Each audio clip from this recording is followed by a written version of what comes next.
Muy, pero muy buenos días. Gracias por acompañarnos en este lunes 9 de febrero. Estaremos con ustedes, como siempre, aquí por la pantalla de BBT, con mucho para compartirles hoy. Ustedes saben que empezamos ya desde la semana anterior con esta columna tan, pero tan importante que nos brinda el doctor Francisco Pérez González, que realmente le agradecemos muchísimo que esté con nosotros y que nos hable no solamente desde su conocimiento, sino también desde la empatía con el otro. Así que nosotros tenemos hoy mucho para comentarles. Tenemos información que nos envían desde prensa de la comisaría, los partes oficiales de lo que ha sucedido en los últimos días en nuestra ciudad. Además, también tenemos todo lo que nos envían desde prensa de la municipalidad. Nosotros ahora, como hacemos siempre, nos vamos a la farmacia de turno. El Colegio de Farmacéuticos de Salto les informa la farmacia de turno. La farmacia de turno hoy en nuestra ciudad, Mariani, ubicada en Saavedra y Sarmiento. El teléfono 42 33 40. Ya llegó BBTV+, todo el entretenimiento que te interesa en un solo lugar. BBTV+ funciona con BBT Box, un equipo que convierte tu televisor en Smart TV, agrupando en un solo lugar todos los servicios contratados: televisión HD, Pack Fútbol, Netflix, Star Plus, Disney Plus, HBO Max, Spotify y muchos más. Ahora, un solo control remoto para manejarlo todo. Ver televisión con BBT Box te ofrece nuevas funciones. Podés ver la grilla de programas actuales, ya emitidos y próximos a emitirse. También tenés la posibilidad de grabar, rebobinar y ver programas que se hayan transmitido hasta 24 horas antes y de pausar para seguir viendo más tarde.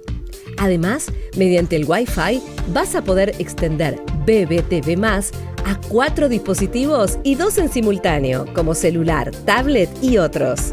Conoce más y pedilo a través de nuestra web salto.bbt.com.ar, acercándote a nuestra oficina comercial o escribiendo a nuestro WhatsApp 11 63 85 0000. BBT, juntos, con vos. En Salto Materiales te acompañamos en cada etapa de tu vida. Te brindamos asesoramiento personalizado para que tu proyecto sea como siempre lo soñaste. Encontrá todo en un solo lugar. Material grueso, instalaciones, agua, gas y desagües, amoblamientos de cocina, living, dormitorio, placar y vestidores, griferías para baño y cocinas, pisos y revestimientos, porcelanatos, cerámicos, mosaicos, pisos flotantes y revestimientos de PVC, sanitarios, bachas, vanitores, mamparas, receptáculos y bañeras, aberturas para interior y exterior, construcción en seco y mucho más. Salto Materiales, todo en un solo lugar. Bueno, muy bien, como les dije al principio, sí, está el doctor Francisco con nosotros, quien muy amablemente se hace un rato de su tiempo para hablar con nosotros, para traernos un poco de claridad, además, en ciertos temas puntuales. Primero quiero saludarlo, muy buenos días, gracias por estar con nosotros.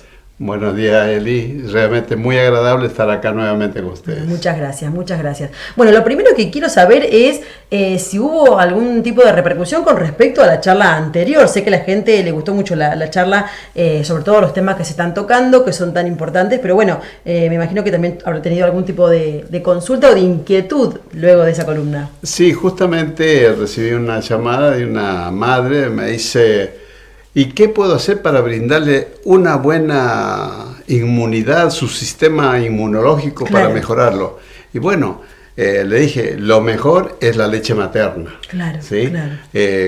Alimentándolo bien, adecuadamente, como es natural, va a poder mejorarle su sistema inmunológico. Okay. Bueno, esto es un tema interesante porque justamente uno habla, ¿no?, siempre de la gripe, de a veces cuando salen algunos brotes que uno no entiende a veces cómo enseguida atacarlos. Uno va al médico, obviamente, al pediatra, pero digo, también se suma un poco a todo esto la conjuntivitis en esta época, se suma mucho también, además de la gripe, digo, la importancia que tiene la leche materna. Hoy por hoy se trabaja y se habla mucho sobre el tema y la importancia que tiene la leche materna. ¿Hasta qué edad es importante darle el pecho al hijo? ¿Cuál es la diferencia entre la fórmula y la leche materna? Claro. Acá hay una cosa muy importante. yo estoy muy complacido de que hay muchos profesionales, especialmente los pediatras, que están impulsando la continuidad de la alimentación con leche materna. Porque sabemos muy bien que la leche materna es una sustancia, un alimento, pero polivalente para todas las enfermedades, hasta para los estados de ánimo, ¿sí? Entonces, ante estas situaciones, esto el pediatra va a evaluarlo y te va a poder indicar que es como una vacunación. Claro. Qué conviene, qué no conviene, y además lo está tratando a esa persona, a esa personita, y entonces va a poder indicarle adecuadamente. Y a propósito, te voy a comentar que en el año 2008 hubo un estudio donde da la importancia de cómo en un estudio de monos empezaron a ver la diferencia que había entre la leche materna hacia el macho y la diferencia hacia las hembras. Ah, mira. Hacia el macho era más concentración, más calorías, más proteína y todo eso. Para la leche, cuando emitían para las hembras, para las crías hembras, era distinto, otra forma, otras concentraciones. Miramos. Entonces, eso se relaciona todo con el sistema inmunológico. Claro. Es interesantísimo el trabajo, que en algún momento lo podríamos comentar y todo esto. Pero vamos a este hecho. Cómo la sabia naturaleza hace de que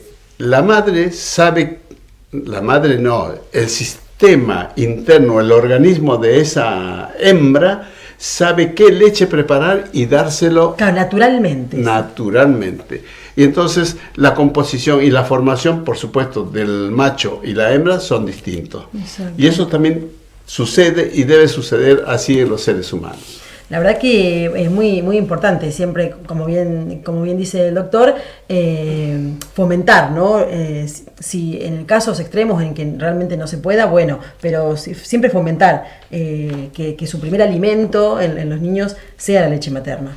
Claro. No nos olvidemos, somos omnívoros. Uh-huh. Tenemos que aprender a comer desde cierta edad, de cierta cantidad de meses. Ya tenemos que empezar a adquirir la habilidad para poder ingerir ciertos alimentos para constituir todo nuestro organismo. Okay.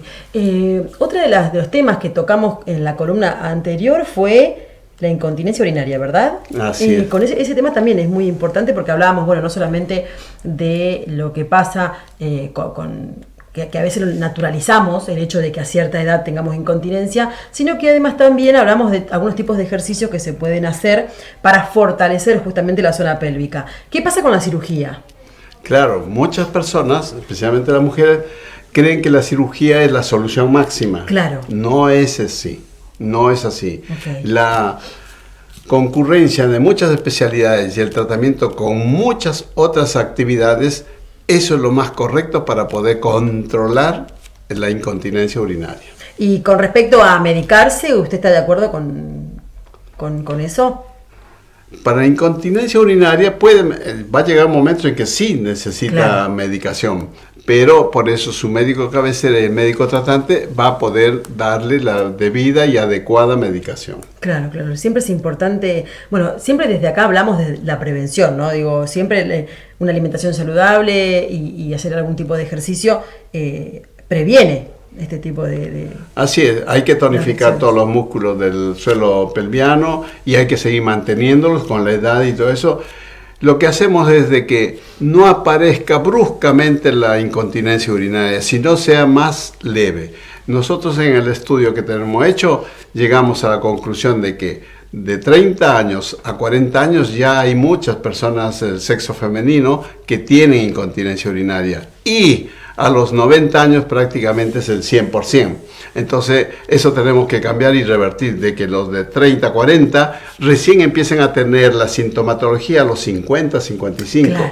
Eso es enlentecer la aparición de ese fenómeno de la incontinencia. Okay. Otro tema que es pero que además se habla muchísimo en diferentes ámbitos y que se ve muchísimo lamentablemente en los últimos años, y que también lo tocamos anteriormente, no en esta columna anterior de la semana pasada, sino que en las columnas que hacíamos antes, el año pasado, hablamos de la diabetes. La diabetes sigue siendo un tema preocupante, sobre todo para nuestro país. ¿Se tiene idea de qué porcentaje hoy por hoy hay de gente diabética? Lamentablemente que el año 1995 había como 200 millones de diabéticos en el mundo. Hoy en día, para el 2025, ya se ha calculado más de 500 millones de personas padeciendo de la diabetes. Oh, impresionante. Claro, como es una enfermedad silenciosa, pocos le dan la importancia. Se ven muchos niños, lamentablemente, también, ¿verdad? Claro. Tenemos que personas menores de edad. Sí, acá nos estamos descuidando de un fenómeno muy importante. Tenemos que empezar a comprender y darle importancia a una especialidad que se llama epidemiología. La epidemiología produce el estudio de los casos, produce cada cantidad de enfermedades, enfermos, sus consecuencias, y nos ayuda a evaluar y a determinar qué podemos proyectar para que la gente pueda controlar esa enfermedad, por ejemplo. Claro. Fíjate que por la epidemiología, que el 80% de los obesos, muy probable que tengan ya estén empezando con la diabetes. Impresionante. Ahí tenemos algunas plaquitas también que, bueno, esto, ¿no? Se estima que el 80% de los obesos son diabéticos. Es un porcentaje muy alto. Así es. Por eso que hay el control, por eso la epidemiología nos tiene que determinar todos los enfoques, todas las precauciones que tenemos que tener y todo lo que debemos hacer en salud pública para poder evitar que aparezcan enfermos. ¿Hay algún síntoma o alguna reacción en el cuerpo que uno pueda detectar si presta atención que probablemente tenga diabetes, o solamente se sabe por la genética, digamos, o digamos por si es hereditario? No solamente la genética. Te voy a contar algo que en los albores de la medicina, el médico probaba la orina y cuando estaba medio dulzón ya sabía que era diabético. Sí, no, pero hay muchas cosas lindas que pasan y se tuvo que hacer actos heroicos para poder evolucionar la medicina. Hoy en día, por ejemplo, ya cuando una persona empieza a tener mucha cantidad de orina, que se llama poliuria, o una sed importantísima, polidipsia, o hambre exagerado, puede estar en un estado de lo que se llama hoy en día prediabético. ¿Es un mito pensar, o no, pensar que si uno come muchos dulces desde temprana edad es propenso a ser diabético? ¿O no tiene nada que ver el consumo de dulces o de cosas azucaradas? Sí, el problema es si los dulces son industrializados, sí hay problemas. Claro. Cuando la alimentación dulce, miel, compuestos, harinas y todo eso, no es de una gran industrialización, no hay problema. Es todo por un problema metabólico. Eso es lo que no nos damos cuenta y no tratamos de entenderlo. Es un proceso metabólico. Empieza a distorsionarse. Por algún factor o algunos factores hay una alteración del metabolismo. Empezamos a tener trastornos en el metabolismo, especialmente en nuestro mayor órgano y nuestra mayor fábrica química, en nuestro laboratorio químico, que es el hígado. Claro. Entonces, cuando hay alteraciones en el hígado, y por eso que están apareciendo muchos hígados grasos. Eso es otro tema también que he escuchado en personas o en amigas que son muy jóvenes y que se han hecho estudios porque se sintieron mal o porque se descompusieron o alguna y a partir de ese síntoma el diagnóstico es hígado graso. Claro. Entonces todos empieza en un proceso metabólico donde ha habido alguna alteración y esa alteración va en esa dirección para producir dicha enfermedad. Bueno, ese es un tema lindo para desarrollarlo después, pero sigamos con en la línea de la diabetes. Ya tenemos algunos parámetros para tener en cuenta de prevención, pero ahora hablamos del pie diabético, puede ser, que también es un tema importante. Sí. A tener en cuenta. Antes te voy a comentar algo. Por ejemplo, antes se creía de que hacer el diagnóstico de una persona diabética era muy importantísimo. No es así. Fíjense que hubo unos hechos donde había una demanda de la consulta para el endocrinólogo y había una cantidad tan importante. Implementaron colectivos, los adaptaron para consulta y hasta con cámaras empezaron a verlo, o sea, para agilizar el diagnóstico, pero no llegó a ser la solución del problema. Claro. ¿Sí? Entonces se fue incrementando y produciendo más enfermos, cuya complicación tenemos el pie diabético. Pie diabético, claro, exactamente. Y teníamos también creo que una plaquita, y eso, ¿cómo lo abordamos? El pie diabético hay que entenderlo como un trastorno también a nivel de la microcirculación. Okay. La problemática de las varices es el problema a nivel del sistema venoso. El pie diabético es a nivel de las arteriolas, okay, donde llega la oxigenación, donde llega la alimentación hacia las partes más distales. Okay. Cuando eso se obstruye, porque el mecanismo y la fisiopatología de la diabetes es que la diabetes va acumulándose una sustancia amiloidea, se llama, alrededor de la arteria y de las arteriolas. Entonces va reduciendo el calibre, y es por eso que muchos pacientes diabéticos se pinchan y no sangran, o se cortan y no llega a sangrar. Eso es por la microcirculación arterial que está en deficiencia.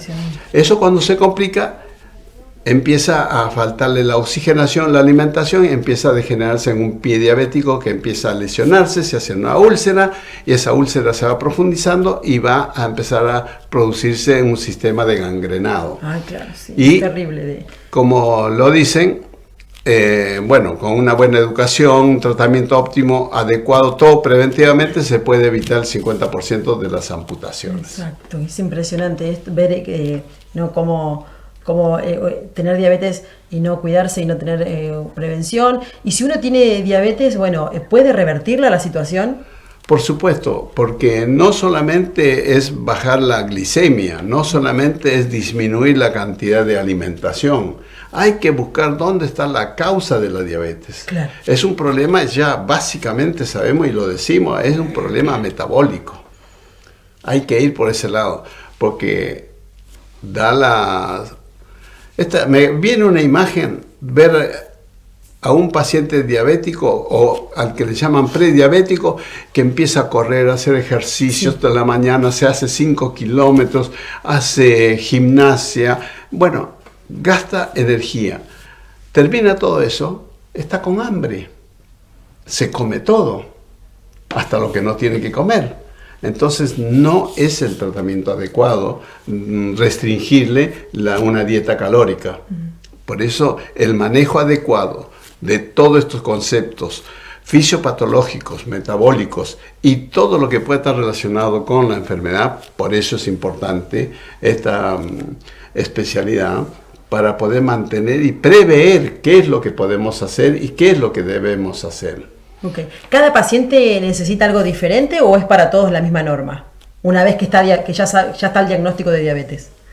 Cada paciente es distinto. Okay. Cada paciente. Por ejemplo, hay pacientes que pueden tener problemas a nivel del vaso, hay otros que pueden tener a nivel de los riñones, y ya viene complicado el paciente diabético, porque como es una alteración y se afecta la microcirculación, tienen problemas de hipertensión, por ejemplo, claro, o insuficiencia renal, o insuficiencia coronaria.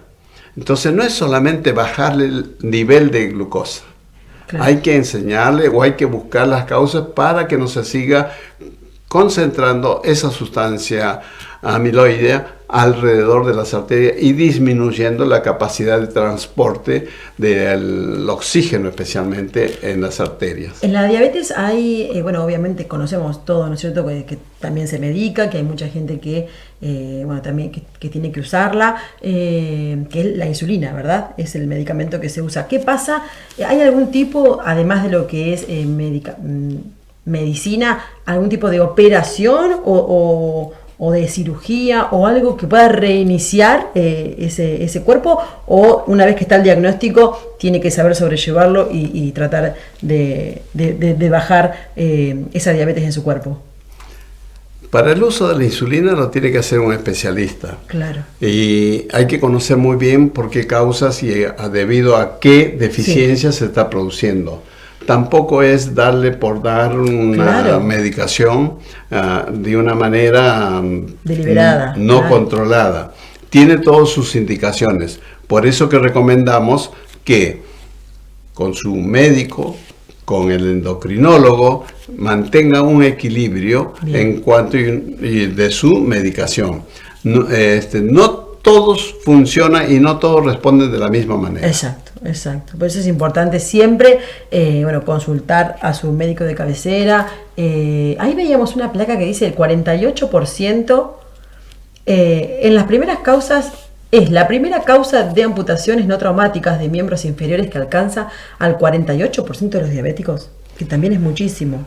Es muchísimo, es prácticamente la mitad de de las amputaciones no traumáticas se debe al pie diabético. Así, tarde o temprano, inexorablemente va a llegar a ese estado, si no se cuida adecuadamente. Exacto. Bueno, y para cuidarse adecuadamente y para terminar con un consejo de usted como profesional, ¿qué le diría a la gente que tal vez tiene o un diagnóstico reciente o que ya cursa la enfermedad? Primero, siempre como todos hacemos medicina preventiva, nos hacemos controles, nos hacemos análisis anuales, ir manteniendo esa costumbre, esa sana costumbre. Segundo, mantenernos con una dieta adecuada, una dieta lo más natural, lo menos industrializada posible. Evitar los azúcares sintéticos, evitar los alimentos que tienen una concentración de azúcar, importantísimo, que hace una sobrecarga. Cuando hacen la sobrecarga y se exige al sistema metabólico del ser humano, entonces en algún momento va a haber algún deterioro. Por lo tanto, cuando te enteras de que tenés antecedentes, estás haciendo unas dietas que no corresponden y estás exagerando en algunos ejercicios o trabajos, no estás haciendo una buena compensación metabólica. Trata de buscar un profesional que te pueda ayudar, que te pueda mantener un equilibrio. Porque la diabetes no se trata solamente disminuyendo la carga glúcida. Hay que tener todo un método de vida. Excelente. Bueno, doctor, muchísimas gracias. La verdad, como siempre, ha sido muy claro. Y nos veremos la próxima semana. Gracias. Por favor. Vamos a un pequeño corte de video y te volvemos enseguida. ¿Sabías que existen algunos tips para que disfrutes al máximo de tu velocidad de internet? Te los compartimos. Ubica el cable módem a una altura mayor de 1,5 metros y siempre verifica que esté apoyado sobre la base, con las luces mirando hacia el frente. Si tiene antena, esta debe estar vertical y lo más alta posible. Lo mismo para cuando la antena es interna. Ponelo lo más lejos posible de metales, agua, espejos y artefactos electrónicos como heladeras, parlantes de audio y otros, ya que estos obstaculizan la llegada de internet desde el cable módem router hacia los dispositivos. No cubras el cable módem.